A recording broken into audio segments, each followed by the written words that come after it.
জিয়ার নেতৃত্বাধীন সরকার দুর্নীতি দমনে কঠোর পদক্ষেপ গ্রহণ করে। আওয়ামী লীগ সরকারের বাংলাদেশকে দুর্নীতিতে চ্যাম্পিয়ন বানিয়ে 2001 সালের জুন মাসে ক্ষমতা থেকে বিদায় নিয়েছিল। 2001 সালের অক্টোবর মাসে পূর্ববর্তী সরকারের রেখে যাওয়া দুর্নীতিতে চ্যাম্পিয়ন বাংলাদেশের দায়িত্ব নিয়ে বেগম খালেদা জিয়ার নেতৃত্বাধীন সরকার দুর্নীতি দমনে কঠোর পদক্ষেপ গ্রহণ করে।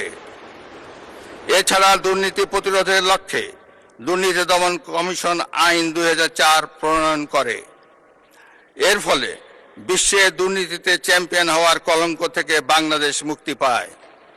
2006 সালের অক্টোবর মাসে বিএনপি যখন রাষ্ট্র ক্ষমতা থেকে বিদায় নেয়, তার অনেক আগেই বিশ্বে দুর্নীতিতে চ্যাম্পিয়নের কলঙ্ক থেকে মুক্ত হয়ে বাংলাদেশ এশিয়ার ইমার্জিং টাইগার হিসাবে স্বীকৃতি পায়।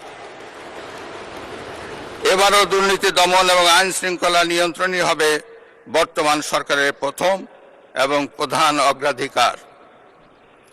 জনাব স্পিকার, দেশের অর্ধেকেরও বেশি নারী শক্তিকে রাষ্ট্র রাজনীতির মূলধারার বাইরে রেখে স্বনির্ভর বাংলাদেশ গড়ে তোলা সম্ভব নয়।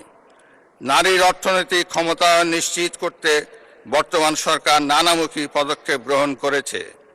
এরই অংশ হিসাবে বর্তমান সরকার দেশের প্রতিটি পরিবারের নারী প্রধানের নামে ফ্যামিলি কার্ড ইস্যু করার কার্যক্রম চালু করেছে।